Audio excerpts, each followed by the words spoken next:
Well, let's talk more about French-India relations. French President Emmanuel Macron has been invited to be the chief guest at India's Republic Day parade. सबने कहा कि देखिए जो president Joe Biden साहब हैं वो India नहीं जा रहे, रिपब्लिक डे पे उन्होंने जाना था, तो उन्होंने कहा कोई बात ही नहीं।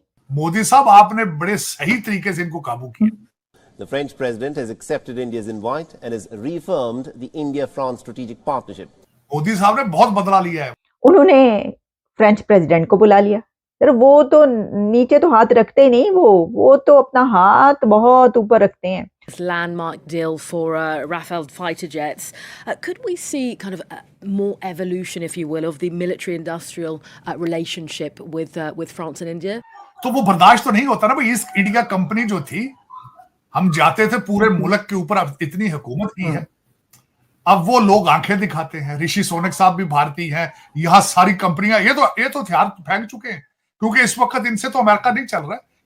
इसको तो भारतीय इस वक्त जो बच्चे इंडियन इंस्टीट्यूट ऑफ टेक्नोलॉजी के पढ़े हैं वो चला रहे हैं अमेरिका। वो बर्दाश्त तो नहीं होता ना। उन्होंने कहा कोई बात नहीं, हमारे पास कमी है किसी चीज की, उनके पास तो हर कोई जाने को तैयार है। तो उन्होंने फौरी तौर पर मैक्रोन साहब से कहा पाए आ जाओ तुसी। उनका जी होर की चाहिए जी आया नु, तो वो जो है वो तैयार हैं। इन शॉर्ट ये कहा जा सकता है बाइडेन को रिप्लेस कर दिया है मैक्रोन ने। ब्लूमबर्ग में इस वक्त ये खबर चल रही है और इसके अलावा रॉयटर्स, हर जगह पर ये खबर चल रही है। वो कहते हैं कि भारत जो है वो Bharat is behaving like a super power. Hello friends, जय हिंद। हिंदुस्तान स्पेशल में आपका स्वागत है दोस्तों। फ्रांस के राष्ट्रपति इमैनुअल मैक्रों 2024 के गणतंत्र दिवस समारोह में मुख्य अतिथि होंगे। उन्होंने प्राइम मिनिस्टर मोदी का न्योता स्वीकार कर लिया है। इससे पहले केंद्र सरकार ने अमेरिकी राष्ट्रपति जो बाइडेन को मुख्य अतिथि के तौर पर आमंत्रित किया था, लेकिन उन्होंने जनवरी में दिल्ली आने में असमर्थता जताई। मैक्रों गणतंत्र दिवस पर भारत आने वाले छठे फ्रांसीसी नेता होंगे।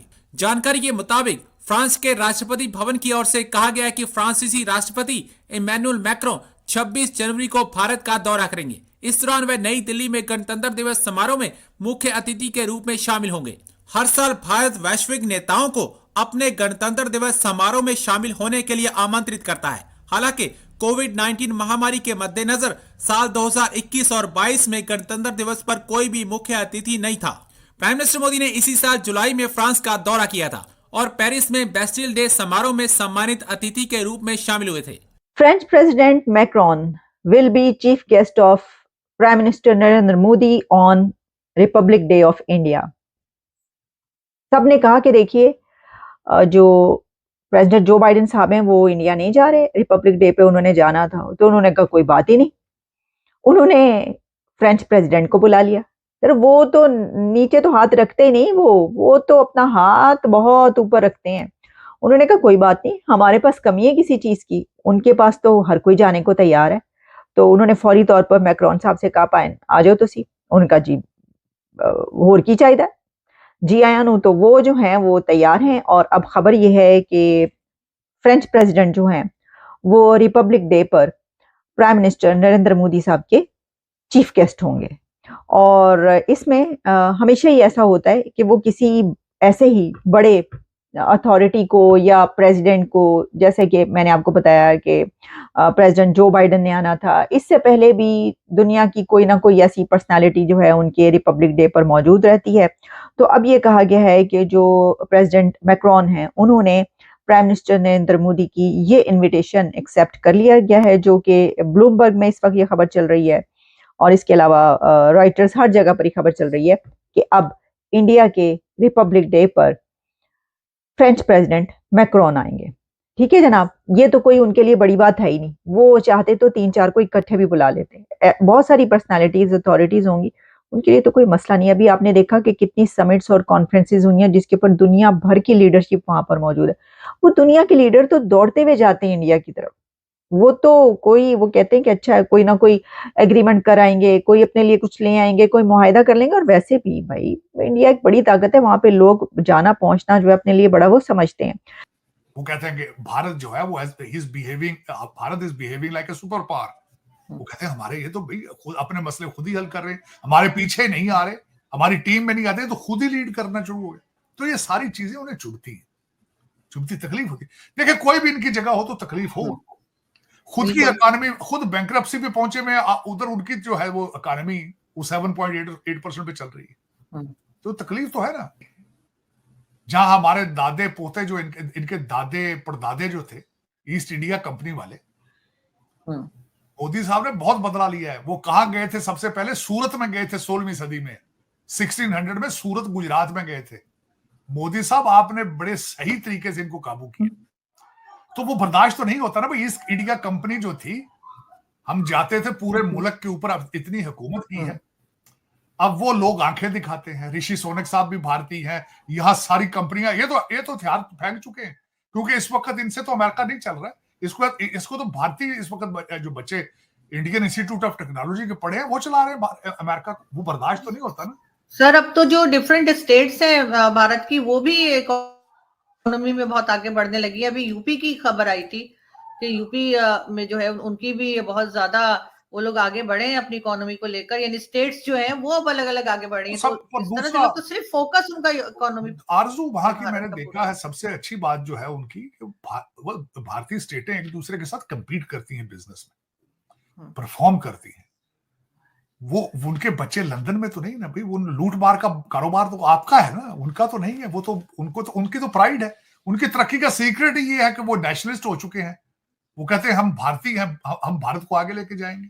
और सर सादे हैं, मतलब वो लोग काफी सिंपल तरीके से रहते हैं। हमारे तो जरा सा पैसा है, कोई मर्सिडीज से नीचे उतरता ही नहीं भाई। आप तो फिर आपके तो कहने क्या है। मैं तो अक्सर अभी भी वो अपने मेजर गुरु वारिया साहब ने जो एक वीडियो बनाई थी, वो काश पाकिस्तान के कॉलेजों में दिखाई जाए, स्कूलों में दिखाई जाए, जो उन्होंने जनरल रिपन, क्या नाम उनका था, रिपन जी, वो उनके जो आर्मी चीफ थे, विपिन, हाँ जनरल विपिन, उनके गेट पे खड़े होके अंदर गए और उन्होंने कहा कि ना सिर्फ ये आर्मी जनरल है, इनके वालिद भी आर्मी जनरल थे, इनके जो पिता थे वो भी आर्मी जनरल थे। फिर ड्राइंग रूम में जाके बैठे। मैं समझता हूँ वो पाकिस्तान के निसाब में होनी चाहिए चीज कि भाई आप विपिन रावत, हमारे जो पिछले गए हैं मालिक, हमारे जो गुरु बाजवा साहब थे, जब वो घर को गए हैं 12 अरब रुपए की करप्शन के एलिगेशन है उनके ऊपर, उनकी फैमिली के असास से 12 अरब रुपए है। तो देखिए, फिर मैं आपको हमेशा ये कहता हूं, दुख वाली बात है कि उन्होंने भारत बना लिया, आपने पाकिस्तान बनाया नहीं, फाइलों में बनाया, लूट रहे हैं, खा रहे हैं, मजे कर रहे हैं। लेकिन आपने तरक्की बहुत की है, पाकिस्तान में नहीं की, बहुत तरक्की। बिल्कुल। लेकिन सर अभी जो बलूचिस्तान के लोग आए थे, वो भी एक हंगामा था। सर्दी देखिए, पानी फेंका गया, मारा पीटा गया। मारा पीटा क्या, 1970 से आप हालते जंग में हैं बलूचिस्तान में, मुसलसल मिलिट्री ऑपरेशन 1970। दोस्तों, भारत के वजीर आजम नरेंद्र मोदी ने फाइनेंशियल टाइम्स को इंटरव्यू दिया है। ये वही फाइनेंशियल टाइम्स है जिसको अमेरिका ने इंफॉर्मेशन जारी की थी रिगार्डिंग ये जो पन्नू के सिलसिले में बहुत से मुद्दों पर बात हुई, जैसे कि जो इस वक्त कनाडा के हवाले से इशू चल रहा है। देखिए, सबसे पहले तो जो आप देख रहे हैं कि इसका टाइटल ही, और फाइनेंशियल टाइम्स का जो इंटरव्यू है, India is about to take off, India जो है वो टेक ऑफ। ये एक बंदे की नहीं बात, ये पूरा कंट्री आगे गया है। उनकी लंदन में प्रॉपर्टियां नहीं है। जनरल विपिन अभी वहीं फिर रहे हैं, उनके वालिद भी जनरल थे, उनका एवरेज सा घर है वहां पे। वो सारा मुल्क जो है बैरियर टाउन नहीं बना उनका, वो एक कंट्री है। और वो अब टक्कर दे रहे हैं अमेरिका को। वो कहते हैं टक्कर के लोग मिल गए हैं, वो अब भारत इस वक्त टक्कर का मुल्क मिल गया दुनिया को। क्या इंडिया डिपेंड करता है अमेरिका पे? नहीं तो सुपर पावर उस पे भी तो दबाव डाल सकते। क्या दबाव डाल सकते हैं? आपको पता है नेहरू जब गया था first visit after partition America गया, उनके जो बंदे थिंक टैंकर थे वो कहते यार नेहरू अजीब बात नहीं है, हम इसको ये बात कहते हैं, ये उसके अपोजिट करता है। वो कहता था नहीं, मैंने आपकी पॉलिसी पे नहीं चलना, मेरी अपनी इंडिपेंडेंट पॉलिसी है। और from that day till today वो इंडिपेंडेंट है। यार मैंने पहले कहा था वो किसी की बात मानने के लिए तैयार नहीं है, वो उसके साथ चलेंगे जिसके साथ उनका बेनिफिट होगा, चाहे वो रशिया के साथ हो, ईरान के साथ हो। क्यों? पावर है, इंटेलेक्चुअल लोग हैं, इंटेलिजेंट हैं, स्ट्रेटजी है, लॉन्ग टर्म पॉलिसीज है। अपोजिशन को देखें, वो परेशान है। फॉर एग्जांपल ये जो इंडिया अलायंस बना था, ठीक है, वो परेशान है। वो कह रहा है जी मोदी डेमोक्रेसी को तबाह कर देगा, कॉन्स्टिट्यूशन को रोज बदल रहा है। Hello friends, welcome to the channel AP Gyan. अभी भारत के प्राइम मिनिस्टर मोदी जी ने एक इंटरव्यू दिया है फाइनेंशियल टाइम को, जिसकी चर्चा काफ़ी ज़ोरों शोरों से पूरी दुनिया के अंदर हो रही है और उसकी कई वजह हैं। पहली बात तो ये कि इस समय भारत दुनिया के कई मेजर पावर्स में एक है, इसलिए भारत की बात को सुनना दुनिया चाहती है, क्योंकि भारत के प्राइम मिनिस्टर की बात का जो असर है दुनिया पे इम्पैक्ट पड़ सकता है। लेकिन इसी के साथ साथ कई लोग क्रिटिसाइज़ करते हैं, कई मीडिया वाले बोलते हैं कि मोदी जी ज़्यादा इंटरव्यू नहीं देते या फिर मीडिया को फेस नहीं करते। इसमें भी कोई दो शक नहीं कि जिस तरह से आजकल की जो मीडिया है बात का बतंगड़ बनाती है, उस सिचुएशन में भी किसी भी देश के हेड को, मीडिया को बेलगाम और खुला इंटरव्यू देना भी खतरे से खाली नहीं, क्योंकि उस इंटरव्यू में कोई भी पत्रकार कुछ भी पूछ सकता है। और इस समय जबकि सिचुएशन ग्लोबली काफ़ी क्रिटिकल। भारत के वज़ीर आज़म नरेंद्र मोदी ने फाइनेंशियल टाइम्स को इंटरव्यू दिया है। ये वही फाइनेंशियल टाइम्स है जिसको अमेरिका ने इंफॉर्मेशन जारी की थी रिगार्डिंग ये जो पन्नों के सिलसिले में। प्राइम मिनिस्टर नरेंद्र मोदी ने इंटरव्यू में कहा है कि जो इंडिया है, हमारा जो मुल्क है, it is about to take off जिसने जहाज नहीं चढ़ता होते, ठीक है। सो वो कह रहे हैं जी टेक ऑफ असी करना है। नरेंद्र मोदी ये कहते हैं कि पिछले 10 सालों के अंदर जो इंडियन अवाम है उनकी जो एस्पिरेशंस हैं, गोल्स हैं, वो बदल गए हैं। मैं समझता हूँ बदले नहीं है, बदले गए हैं। नरेंद्र मोदी और उनकी पार्टी ने एक ख़ास डायरेक्शन में मुल्क को लेके गया। पहले उन्होंने एक जो पॉलिटिकल स्टेबिलिटी थी इंडिया की, political stability and economic take off का फ़ायदा उठाते हुए उन्होंने हर चीज़ जो है वो बदलने की अब कोशिश कर रहे हैं, प्लान कर रहे हैं। वो कह रहे हैं ठीक है, आवाम कहती है ठीक है, एज लॉन्ग एज तरक्की हो रही है, एज लॉन्ग एज इकोनॉमी बदल रही है, एज लॉन्ग एज हमारा एक एक्सेप्टेंस है इंडिया की, तो ठीक है, फिर हम इस बात को मानने को तैयार हैं, एक large section of the society, कि जिस तरह भी नरेंद्र मोदी मुल्क को लेके चलें, that is what we believe. So I think it is the trust, respect, इसमें बहुत सारे फैक्टर्स आ जाते हैं जो कि वो समझते हैं कि बीजेपी और नरेंद्र मोदी जो है वो हमें लेके जा सकते हैं। अपोजिशन को देखें, वो परेशान है। फॉर एग्जांपल ये जो इंडिया अलायंस बना था, ठीक है, वो परेशान है। वो किस चीज़ की बात कर रहे हैं? Safeguarding democracy and the constitution. वो कह रहा है जी मोदी डेमोक्रेसी को तबाह कर देगा, कॉन्स्टिट्यूशन को रोज़ बदल रहा है। और वो ये भी डर रहे हैं कि अगर नरेंद्र मोदी तीसरी दफ़ा आ गया तो ये वो जो सेकुलर वैल्यूज़ हैं उनको भी लेके चले जाएंगे और India will become a Hindu Republic. और अपोजिशन क्या कहती है जी? ये डेमोक्रेटिक ब्लैक स्लाइडिंग है, डेमोक्रेटिक बैक स्लाइडिंग है। इंडियन मीडिया पे, सोशल मीडिया पे मैंने ज़्यादा देखा था कि राहुल गांधी इंडियन मीडिया से कह रहे हैं कि भाई तुम लोग क्या कर रहे हो? 150 के करीब पार्लियामेंटेरियंस को एक्सपेल कर दिया, जो वाइस प्रेसिडेंट हैं, ठीक है जी।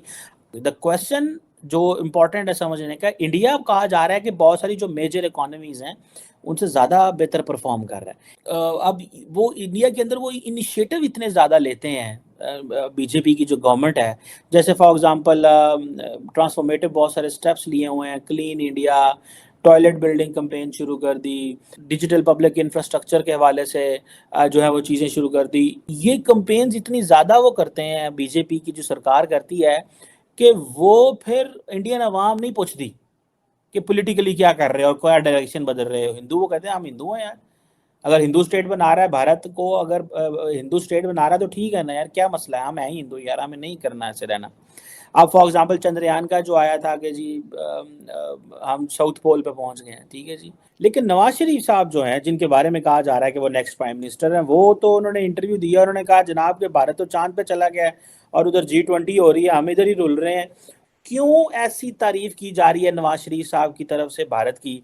तो चीमा साहब, सबसे पहले ये मियां नवाज शरीफ साहब कोई नई बातें नहीं कर रहे हैं। पहले मेरे मुर्शद जो है, जो इस वक्त जेल में है, वो भी तारीफें करते थे कि देखें जी वो अमेरिका से ऐसे डील करते हैं, वो रशिया से ऐसे डील करते हैं, लेकिन वो लंबे भी नहीं पड़ते कर्जों के लिए। वो कर्जे देते हैं, लेते नहीं है। उनकी फॉरेन पॉलिसी आजाद है क्योंकि उनकी इकोनॉमी स्ट्रांग है। उनका डायस्पोरा इस वक्त जो है, इंडियन डायस्पोरा दुनिया की जरूरत बन चुका है।